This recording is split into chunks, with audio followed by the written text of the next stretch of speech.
We begin with a whirlwind week in Tallahassee, where at least one of the new bills now headed to the governor hadn't even been written when the special session started on Monday. That one was the bill to replace Disney's Reedy Creek self-governing board with board members of the governor's choosing. He and supporters call that an end to privileged corporate kingdom. Opponents, though, call it punishment for Disney defying the new education laws revisiting gay culture and sex education. Generally, the supporters are Republicans, opponents are Democrats. And with a supermajority, Republicans passed all the bills they went to Tallahassee to pass, including a multi-million-dollar plan to transport migrants from Florida or anywhere to elsewhere. And that one that makes legal fixes to a previously covert operation run out of the governor's office last fall. Another bill makes changes to the plan to prosecute election and voting-related cases, since many of the high-profile ones against felons who unwittingly voted illegally have failed. But wait, there's more, and we will get into all of that this hour with our South Florida reps and senators from both sides of the aisle, as always from a partisan-free perspective. And we begin right there with Representative Danny Perez, Republican from Miami. Rep. Perez, Danny and Glenna works for me this morning. It's great to see you. And that works for me as well, Glenna. It's a pleasure to see you as always. And so thank you so much. I know it's been such a week, and giving up a little piece of your Sunday from your family, we are very grateful for that. I want to start with, we'll get into like the devil of the details in a couple, but I think that migrant transport bill got so much attention and so many headlines, so I kind of want to start there. It's a shorty, it's 3 pages, easy to read, and within the body of the bill, it outlines the why that the Biden administration, according to lawmakers in Florida, has failed in border security, that Florida needs to protect its citizens. That's all enumerated in the bill as it outlines why $10 million is allocated to transport what it calls, the bill calls, inspected, unauthorized aliens. So are the optics then, the governor says the optics are a deterrent. Do you think so far, I mean, the bill isn't signed yet, but so far with last fall's trips, are the optics a deterrent? Well, I think we have to start from the beginning, which is highlighted in the bill, and you briefly mentioned in the question, Glenna, is why are we doing this? What's the purpose? And the reason why this bill is necessary, the reason why it passed with a supermajority in both chambers, it's simply because the federal government isn't doing their job. President Biden has been tasked with making sure that our borders are secured, and he has kind of put that task to the side at best. I'm actually being kind. And that's unfortunate. I wish I didn't have to feel that way. I wish we didn't have millions of people crossing the border undocumented, illegally, and unchecked. But because of that, we have a job to protect the state of Florida. The governor has taken that job very seriously, and so has the legislature. And so what we've done is we have used those same exact funds that was passed by the legislature last session to be used by the state of Florida and DEM, the Department of Emergency Management. We've done that because we've noticed that in Florida, we are starting to get affected by the loose and lack of regulation and oversight by the federal government when it comes to immigration. All right, here in our own backyard in South Florida, we had 300 Haitians that came on our border, and Cubans that were trying to enter this country undocumented. And it's because of that we had this special session. Understood. Okay, so with that said, I want to sort of take a step back, because the deterrent that this is supposed to be, aside from what it outlines protecting Florida citizens, the governor himself said this was meant to be a deterrent. We want people to know that this is not going to work. So this bill and the previous bill that you just mentioned, and the flights to Martha's Vineyard for Venezuelans from the border that Florida flew, made global headlines, and yet just a couple of months after that, there was a surge right on our own shores in Florida. And to your point, this week, hundreds of people on a boat landing in the Keys. So is this message, do you think, proving to be a deterrent? Now, before we get into I want everyone to know we're going to get into this bill a little bit, but is it a deterrent? Absolutely, it's a deterrent. The problem is that you can only do so much as a state. This is truly a federal issue, and we don't have the right leadership in federal government to make sure that these people aren't crossing our borders undocumented. But we're doing as much as we can here in Florida. But there's a couple things that are important in the details of this bill, Glenna, that I want to make sure we point out. One, this is purely voluntary. The only people that will be getting on these transportation vessels or vehicles will be people that voluntarily get on that transportation device, whether it's a plane or a bus. On top of that, they will completely sign releases. No one is getting kidnapped. No one is taking outside of their wants from where they're at. Yes, it's used as a deterrent, but the people that are choosing to get on these transportation vessels, they will be able to do so completely voluntary. And on top of that, we are only taking them to places where local governments and municipalities have asked for there to be a sanctuary city in their own backyard. And so that we're taking them to places where they asked to be a drop off, asked to be a sanctuary for undocumented and illegal immigrants.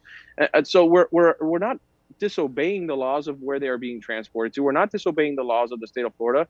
What we're doing is we're trying to do as much as we can with the limited ability that we have as a state, together with the governor, who's done a phenomenal job of protecting the border of the state of Florida, to make sure that people are deterred from coming undocumented into our own backyard. Okay, two questions from that. The people that are going, the people who will be volunteering, in the bill, it specifies that these are people who have come ashore or over the border, who have been processed, who have been paroled, admitted, so to speak, into the country to wait for whatever claims they have to go through the courts. And the actual title of the bill is Transport of Inspected Unauthorized Aliens. But just by virtue of being admitted and paroled while they wait for their court processes, they're not unauthorized, they are authorized. So that's kind of a, I don't know, kind of a little bit of an oxymoron that I'm not sure I really understand. So the bill says unauthorized people, but these people are authorized just by virtue of being processed. Am I mixing apples and oranges there? Because that's confusing. I hear you, Glenna. These are individuals that are undocumented and they are unauthorized. Obviously, they are getting checked in by the federal government when they get to the border, but they are quickly being released as soon as they cross that border. There isn't any accountability. There's no green card given out. There's no visa given out. All we're doing is we're giving them free permission to roam about the cabin freely, which is the United States of America, with absolutely no accountability. Well, these are the same individuals that, yes, they are given a court date to come back and do their proceedings by the federal government and their immigration laws. But in that meantime, if there's something that they are willing to do, which in this bill would be an example, getting on an airplane to take them to a sanctuary city, then they will be able to do so. This is completely voluntary with the same funds that the legislature voted last session. There is no additional funds that are being put into place. And the only thing that we're switching it from DOT to DEM in order for that flexibility to take place. But all of those details are important. It's important for our viewers to understand them. But Glenda, the most important part of this entire question is why? Why are we doing this? And we're doing this because the federal government, President Biden, have both done a terrible job, a very poor job of securing our borders, and have allowed millions of illegal and undocumented people across our borders. And that's something that everyone should be concerned about, regardless of what side of the aisle you sit on. And I have heard people from both sides of the aisle absolutely concerned about that, to your point. Okay, back up one little bit more. So taken to sanctuary cities, documented cities that do accept and welcome migrants from wherever while they wait.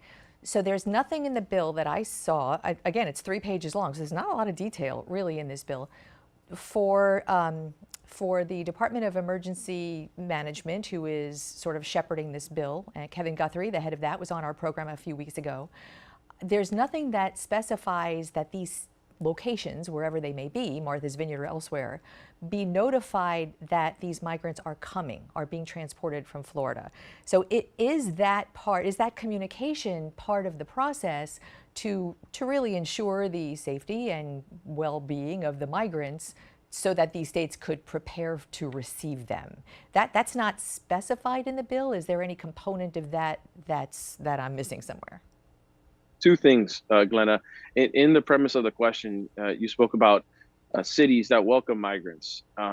The United States was built on migrants. I think we all accept migrants. Point taken. I didn't mean anything. Right. The difference is subtle by that. No, and I know. Yeah. And by the way, Glenn, I know you were one of my favorite because you're always so fair. Well, but I think that's an important distinction to make, because we all welcome migrants. We just welcome them in a way that is legal, in the way that is processed, in the way that was following the rule of law. And that's an important distinction to make before I answer your question. Yes. But for example, Martha's Vineyard, right now, if someone were to cross the southern border undocumented and illegally, once they enter the United States, if they were to show up at Martha's Vineyard there would be no notice to that local government that there is a person heading their way. Absolutely none. So this bill doesn't talk about the details or speak to the details of what notices we'll be giving to the sanctuary cities. Quite frankly, because the sanctuary cities haven't asked for that. They have said we have open doors to anyone and everyone that comes to our backyard, regardless if they are documented, undocumented, legal, illegal, regardless of their background, criminal or not. It doesn't matter.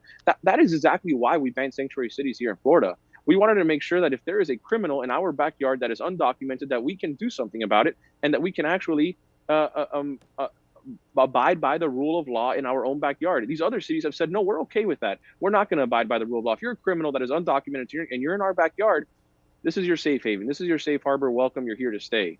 And that's exactly why we picked those cities. They have asked for that. And so we're just abiding by their rule more than anything. Okay, well, a lot more to talk about. Can I take up a couple more minutes of your time? We wait for a commercial break and be right back.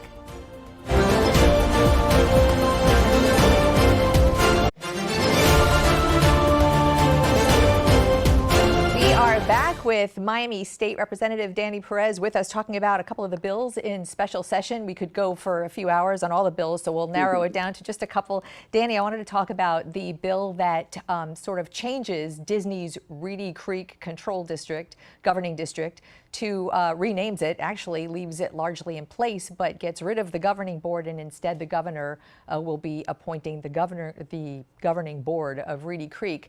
This was kind of done last year as a dissolve, and then what you all did was didn't dissolve it, just renamed it, because dissolving it would have stuck Central Florida residents in Osceola and Orange County with $1 billion of its debt, Reedy Creek's debt, and that nobody wanted that to happen. So what I guess the first question is, why now?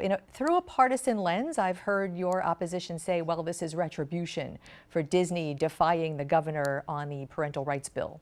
Why? I'll just leave it wide open. Why now was it necessary to do this? I would answer your question with a question, and I would say, why not? Why not right now? And look, Glenna, we were concerned that taxpayer dollars were being used incorrectly. We were concerned that eminent domain was being used incorrectly. What we've done is we put some teeth into the special district. The special district will still exist. There will be a different name, as you stated, which we've already voted on. But there is a big difference here, and that is the composition or the body of the board on that special district. It is going to be a governor appointed board with 5 different individuals. But here's the most important part of the appointment process that most people aren't talking about. The appointees have to be vetted and processed by the Senate. So there has to be a Senate approval process that will take place where every senator will have an equal vote, regardless of party, and they will get questioned. And I can tell you, because I've already seen this with other agency heads, it doesn't matter if they're a Republican or a Democrat. Every senator takes their job very seriously. And I have no doubt that President Pasadomo is going to do the same. But it will get vetted, and then once it gets vetted, they will be on this board within the special district. But to those that are kind of asking, well, this was supposed to be a negative towards Disney. It was supposed to be a negative towards taxpayers. They were concerned of a tax hike by the bill that we passed during special session. That here we are putting kind of the bows on it. And I would have to tell you, Glenna, that there is no tax hike. The concern that Floridians had, sometimes from the calls that I got, well, this is going to increase taxes. It's not increased taxes, but we are making sure that there will be a board that will look after the special needs of that community and making sure that their taxes are used properly and aren't increased. So what was the Reedy Creek Governing Board doing something wrong? I mean, they've been around for, what, longer than we've been alive, I think, but had they done anything wrong? Yeah, well, what we had noticed was some of the funds that were being used, we don't believe they were being judicious in the use of that. And to go back towards how I started the response, the eminent domain process is something that's very sacred. When we're talking about private property, granted, we're very thankful for the jobs that have been placed in Florida by those that have chosen to make Florida their home, to the tunes of sometimes tens of thousands of jobs. But at the same time, the expansion of private property is something that has to be looked at. And that's exactly why we put that portion in the bill. We wanted to make sure that there was a process for that. And these 5 individuals, men and women, will be able to kind of make sure that the special district is abiding by the privileges that they have and that have been given to them by their own voters. Their voters chose for this makeup or this composition of the special district. And so these 5 individuals will be vetted properly by the governor and the Senate, and then they'll begin their duty. So this bill deals with just that one governing district, the Reedy Creek district, but there are others in the state of Florida. The Villages is one, that sprawling Central Florida adult community has its own governing board too. And I noticed on the special session there was a Broward water control district that was sort of reinstated as its own. Explain the differences. What are the differences between the Villages Governing Board, Broward's Water Control District, and Reedy Creek, which is being replaced? Absolutely. The main difference is we want to make sure that the taxpayer funds, the hard-earned dollars that Floridians are giving to the government in order for the government to do the services that are their duty, we want to make sure that those dollars are being spent properly. We did not believe that Reedy Creek was spending those dollars properly. We believe that the increase in taxes that was taking place in the Orlando area was something that those people should not be putting in the pockets of special districts. The Villages hasn't had that property. We believe that has had that problem. We believe that they've been judicious in their spending. We haven't seen the taxes increase there in comparison to what was formerly known as Reedy Creek. And that's really what we're here for. We're here to make sure that we protect Floridians, sometimes protect them from the special districts. And in the scenario of Reedy Creek, we believe that we did so. You know, with real session, authentic session coming up in March, and we're going to have so many bills to sort of chew over. And I hope, despite the short TV time that we have together, I hope you will join us again on Sunday mornings. And, you know, maybe I promise your family a box of donuts or something in return. I think both of my kids would welcome that, especially my son. He turned 3 last weekend. I know, they're little. He is, and instead of a cake, my wife gave him a cake of donuts. So I think you're on the right path. Sugar fix. Thanks so much, Danny Perez. Great to have you aboard. Thanks, Glenna. Take care.